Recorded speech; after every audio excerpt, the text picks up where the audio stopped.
fish. That's a nice fish for French Meadows, that's for sure. Howdy folks, Cal Kellogg here.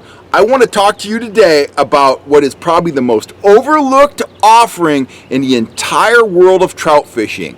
And that's because it's not a trout lure. I'm talking about soft plastic black bass worms, your standard finesse worms. These have a place in your trout fishing box and almost no one uses them. Let me show you some of these. Some of these have the twister tail version, but most of these worms are the ones I'd use for black bass fishing here in Northern California. They're what you call, your straight tail, 4 or 5 inch finesse worm. You put that on a Carolina rig or a split shot rig, drag it along the bottom, super effective for bass. So how do you use them for trout? You don't want to put it on a Texas rig and cast it out there.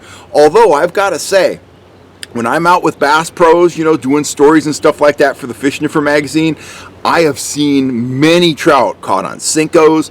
I've seen many trout caught on, curly-tailed grubs and finesse worms like these. So they will hit them. They have a thin profile and they do look like a minnow when they're moving through the water.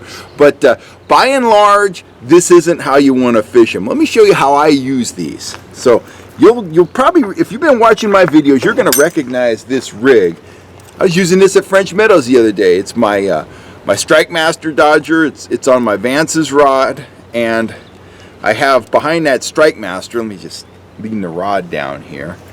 Behind that Strike Master, I have about an 18-inch leader, and it's coming down to a river hook. This could be a slow death hook or whatever. This is my standard. I'm going to run, a threaded night crawler behind a blade. The going gets tough, time to break out the night crawlers. Well, if you don't have night crawlers, you don't want to deal with night crawlers, or if you want to experiment with some different colors like this awesome looking, purple with chartreuse tail version, you can break out a plastic worm. Some of my favorites are the clear. The clear versions work really well. But in this case, let's use that chartreuse tail version. I'd use this, possibly if the water is stained, something like that. If water's clear, I'm going with a clear worm. But this is how I use them. Just take this worm, and I want about, that's a 4-inch worm. I think it's 4. It's either 4 or 4.5 inches. I'm going to break that worm in half. I'm going to break it off right about there. You just snap it right in two. No big deal. Take your hook. Take your worm. Let me get close to the camera here. Insert that hook right in the middle of that bait. Just kind of work it up, around the hook. Just kind of keep it as close to the center as you can. Work it around. Bring it down. You can see I'm working on them, bringing it around that hook. So about right there. I'm going to pop it out. Pop the tip out. Work that worm up. I'm working it up, down, all around, work it over the eye, get it on there semi-straight. That's it. That's all you need to do. Run that behind. Wow, I got a tangle here. I'm not anywhere near the boat, and I'm tangled. Run that behind a blade. Run it behind a set of flashers.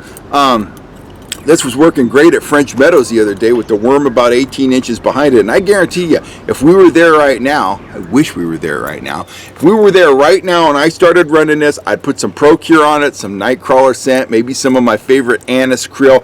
We would catch fish on that. If we were down at Folsom, a place where there's a lot of pond smelt, I would go with a clear flake version of the worm like that. That would be very effective down there. So just because you're running, blades or flashers on a crawler, don't think you need to run, a real worm or those super expensive gulp crawlers that are, super effective, but they are pricey. You can get a couple packs of, standard finesse worms, or you can raise your bass fishing tackle, grab a few of these, and they will work very well when trolled, just like you troll any other crawler. Just remember to put some Pro-Cure on them, get some scent on them. The soft feel, fish come in, they hit them, man, it feels real, and they'll keep hitting them just like it's a real worm until they get hooked. Anyway, that's our tip for today. That's something you didn't think about, isn't it? Anyhow, I'll catch you next time. If you haven't hit that subscribe button, please hit it now. And I just want to thank you guys for all the support you've been giving the channel. We're having a lot of fun over here. Of course, we're catching a lot of fish on camera.